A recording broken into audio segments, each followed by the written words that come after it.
So if you're watching this video, I'm assuming it's because you suspect that you may have ADHD, like you've looked into it and now you want to know for certain whether you do or you don't. In this video, I'm going to be talking about the 2 ways that you can get diagnosed with ADHD in the UK.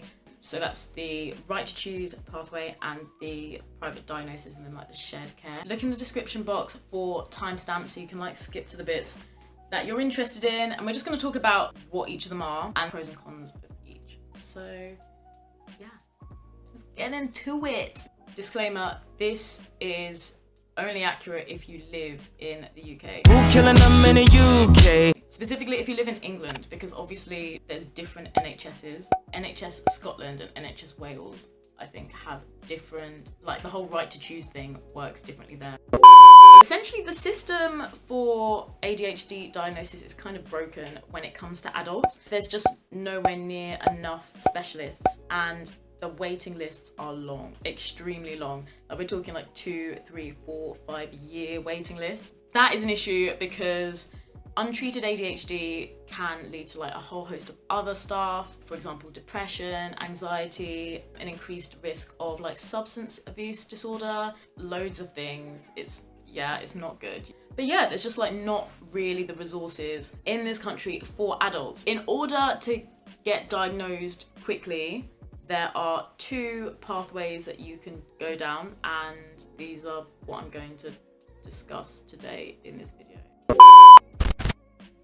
Okay, so the right to choose is like not an ADHD specific thing. You can do it for, I think, pretty much anything. The right to choose pathway is essentially you speak to your GP and they refer you to a external healthcare provider and they do your diagnosis. It is still an NHS diagnosis, it's just the NHS passes your care to a contracted provider for that particular condition. That provider will do the diagnosis on their behalf, but it's still NHS. Step 1, go to your GP and say, I think I have ADHD, and obviously give them your symptoms, your signs and everything else. Your second step would be, if your GP agrees with you, they would refer you for a assessment with an NHS mental health assessment team. So step 3, you would get a letter in the post telling you you've been referred and that you're on the waiting list, and it'll tell you how long the waiting list is. It's at that point you would go and get a right to choose letter from your chosen healthcare provider. So you want to send that letter, the right to choose letter that you've got, to your GP,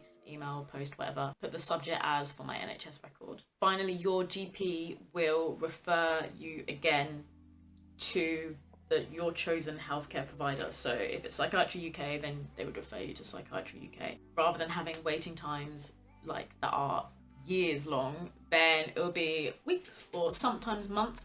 So it's a lot quicker. And then after that, you can just enjoy your, diagnosed ADHD life. The second route, which is the one that I did, is like going private, and then after you've got your diagnosis, doing the whole shared care thing, you go onto the internet, you find a provider that does ADHD assessment. There's like quite a few. Just check the prices because some are like super duper expensive. So when I was looking, I'd stumbled across some sort of like database or something, I swear, or a website. They basically said Psychiatry-UK was the cheapest, and I checked for myself and found that to be the case, but I can't find the website, which is really annoying. Find your provider. So in my case, I did go with Psychiatry-UK. Literally go onto their website, book a slot. I remember, so when I finally decided to like bite the bullet, a Friday evening, I booked and paid for an appointment what I thought was the following Saturday, but it actually turned out to be the morning after even. I was sat there like, well done, played yourself categorically. Book your appointment, you attend your appointment, you find out whether or not you have ADHD, because it's obviously with a psychiatrist that's like trained to diagnose adult ADHD. If you do, then it depends what you want to do next. So obviously there's like a few different options. If you're going down the medication route, this is where it gets expensive, because basically you can't do the whole shared care, like you can't go back to your GP until you've kind of been like, oh, that's not necessarily true. Essentially, you wanted to be like stable on your meds so that you could like just go back to your GP and be like, right, okay, this is like what I'm on. So you just need to prescribe it, if that makes sense. That took about, I think about a month. They do what's called a titration. So you start on like a low dose, you work your way up until you find a dose that is like right for you. So this whole process takes place with a nurse prescriber. They are just monitoring you for side effects and stuff like that as well. So you have to do things like record your blood pressure, your weight, and like different symptoms, and send it to this nurse like every week. This is very much the spendy part. Because it's not on the NHS, you have to pay full whack for your meds. So I was paying £25 for each prescription. Like that's like just for the prescription. So they send the prescription to you, then you have to take the prescription to a pharmacist, then buy your medication. NHS prescription charges, I think they're about like, I don't know, like a tenner, £9.50 or something per item. But for this, obviously it's not subsidised by the NHS, paying the whole thing yourself. So I was told to essentially ring round like a lot of the sort of major chain pharmacies and find out which one was cheapest. So around Cov, there's a Tesco pharmacy, a Superdrug, an Asda, a Boots, and by the way, Boots is always the most expensive, like don't go with Boots. But I rang them all up. The price of the drugs like change by day as well. And they would be like, yeah, okay, so, oh right, so you need like 70 milligrams Alvance. So that will be £130. And I'm just sat there like, Lord, for what? For I don't know, it really stressed my soul. And I have receipts. I kept receipts back from when, because I was like, one day I will make this video and I want the world to know, okay? I want the world to know the damage my wallet suffered during this time period. Please pray for me. I am in the trenches here. Okay, I had a look for the receipts. They are nowhere to be found, which is annoying, but I went on Monzo, I remember, and this was like literally just 1 month, okay? 134 English pounds and 86 pence. Yeah, that was for literally this and this. Wait, checking I ain't got my like address or anything like that. You do that, so that is expensive, and then you continue with that until you're like stable and you're on a dose and you're happy with that. And then you can start to think about going back to your GP, and they like look after you, because there's not really much looking after to do with ADHD. Like it's like not that deep. But to do that, you then have to have another consultation with your original psychiatrist. So that was another £300, and I was just sat there like, can only take so much. Then you let them know, obviously, that you want to do the whole shared care thing, and they write to your GP asking them to accept shared care for you, the patient, and usually they are just, your GP is like, yes, that's fine, and then you can pay nice, normal NHS prescription charges for your medication. £18.70, which is much more reasonable. Okay, I can cope with that. That is fine. So those are the two options. I'm gonna just run through the pros and cons of each really quickly. Pros of right to choose. Obviously, you don't have to pay anything, that's important. I think that's probably the main one. Yeah, definitely the pros are that it's cheaper, like way cheaper.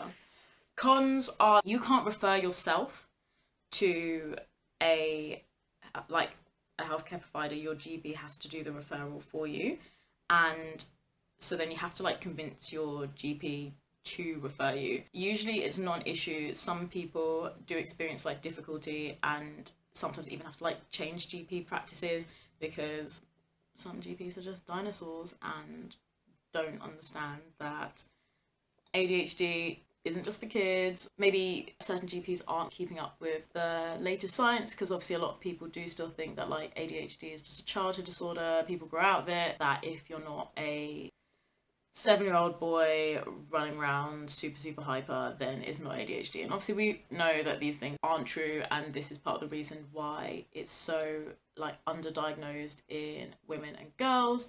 But changing attitudes takes time. So Those are the main pros and cons of right to choose. Also, the right to choose method, it does take a little bit longer than if you were to go private, especially because more and more people are sort of exploring, neurodiversity and are getting referred. So I think the waiting lists they can be a little bit longer now, maybe so like a few weeks, a few months sort of thing. So that is something to be aware of.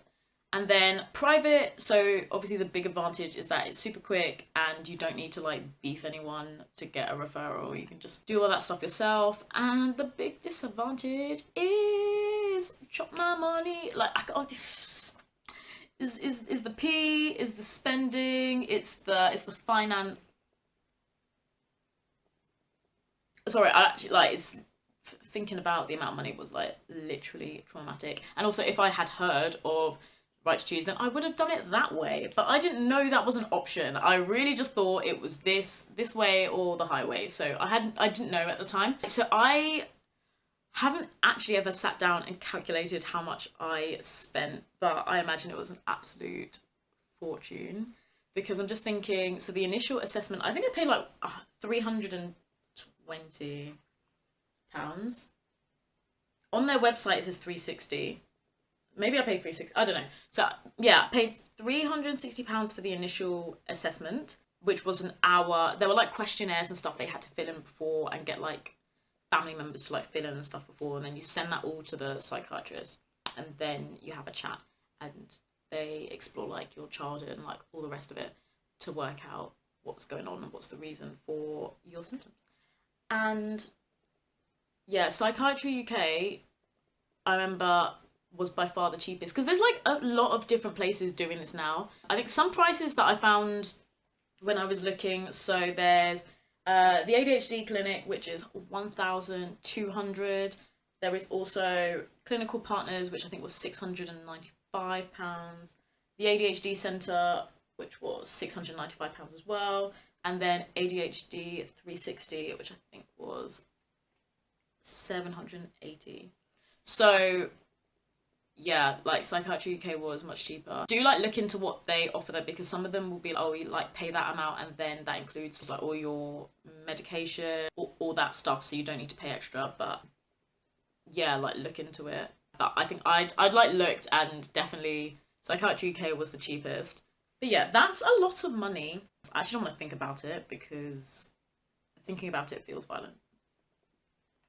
Students, check what your university offers, because I was super lucky, and the uni that I go to, which is Warwick, will cover the costs of a diagnostic assessment for students if you apply through the hardship fund. And that's not just ADHD, that's also dyslexia, dyspraxia, Erlen syndrome, all of them, autism spectrum disorder, all the neurodivergencies. If you needed to go and get a diagnostic assessment because you need a bit of paper to prove that your brain works differently from, someone who's neurotypical, in order to get the accommodations that you are entitled to, then yes, they actually were very generous and helped cover a lot of that cost.